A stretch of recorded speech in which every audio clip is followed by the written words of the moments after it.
ሳይንስ ስለ ሰው ልጅ ባህሪ ምን ይላል? ዛሬ የምትመለከቱት ቪዲዮ እጅግ በጣም አስገራሚ በሳይንስ የተደገፉ የስነ ልቦና እውነታዎች ናቸው። ተጨማሪ አእምሮ እንዴት እንደሚሰራ፣ ስሜቶ እንዴት እንደገና ማስተካከል እንደሚችሉ እና ከዛሬ ጀምሮ ማንነቱ እንዴት መገንባት እንደሚችሉ ይረዳሉ። ምክንያቱም አሁን ሊሰሙት ያሉት ነገር ህይወቱን ሙሉ ለማወቅ የፈለጉት የነበረው ነገር ሊሆን ይችላል። እንኳን ወደ ቻናላችን በደህና መጣችሁ። እንቀጥል።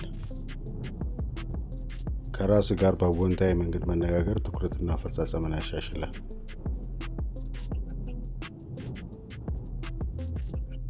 ከልብ ፈገግ ማለት ስሜትን ሊያሻሽል ይችላል። በቂ እንቅልፍ አለማግኘት ትኩረትና ማስታወስን ይቀንሳል። ረጅም ጊዜ የሚቆዩ ጥረት አስተሳሰብን ያዳክማል። አካል እንቅስቃሴ ጭንቀትና የድብርት ምልክቶችን ይቀንሳል።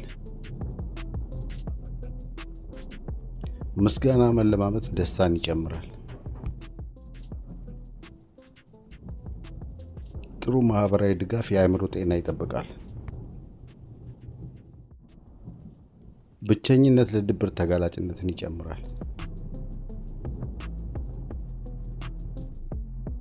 ልምዶች በተደጋጋሚ ሲደረጉ ይጠናከራሉ።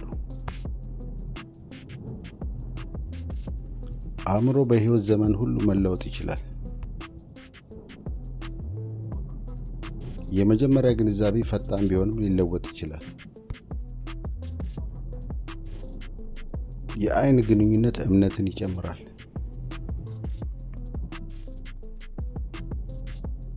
በጥሞና ማዳመጥ ግንኙነቶችን ያጠናክራል።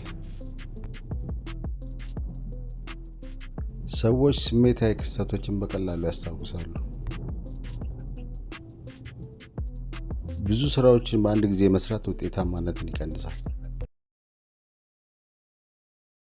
አጭር እረፍት ትኩረት ያድሳል። ሙዚቃ ስሜትን ሊቀይር ይችላል።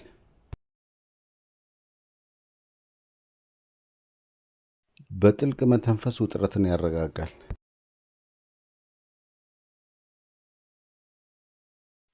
መተማመን በልምድና በስኬት ይገነባል። ሰዎች ስህተትን ከምታስበው በታች ያስተውላሉ።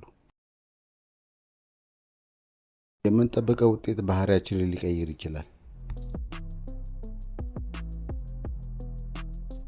ደግነት ለሚሰጠው ሆነ ለሚቀበለው ጥቅም አለው። ግልጽ ግብ ማስቀመጥ ተነሳሽነትን ያሳድጋል። ትንሽ ትንሽ በየቀኑ እድገት ትልቅ ለውጥ ያመጣል። የአእምሮ ድካም ራስን መቆጣጠር ያሳንሳል። እንቅልፍ አዲስ የተማርነውን መረጃ ያጠናክራል። ጭንቀት መደበኛ ነገሮችን አስፈሪ እንደሆኑ እንድናያቸው ያደርጋል። ጉጉት መማርን ያሻሽላል።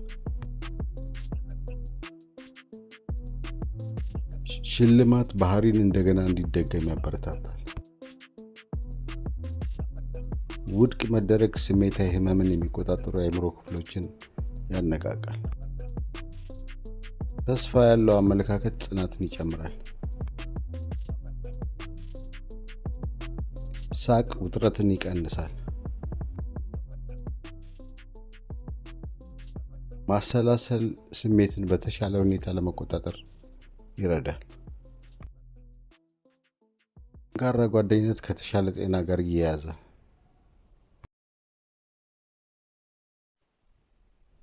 ተስፋ በችግር ጊዜ ጽናትን ይጨምራል።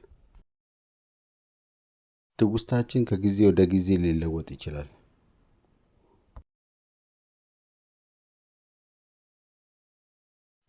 ስሜቶች ውሳኔዎቻችንን ይነካሉ። ለምሳሌ ደስታ፣ ቁጣ ወይም ፍርሃት ውሳኔዎቻችንን ይቀይራሉ። አሉታዊ ልምዶች ከአዎንታዎቹ ይልቅ በጠንካራ ሁኔታ ይታወሳሉ። ርህራሄ ጤናማ ግንኙነትን ያጠናክራል። ከነዚህ ውስጥ የትኛው እውነት አስደነቀህ? በኮመንት ጻፍ እና ለተጨማሪ ስነ ልቦና እውነታዎች ፎሎ አድርግ።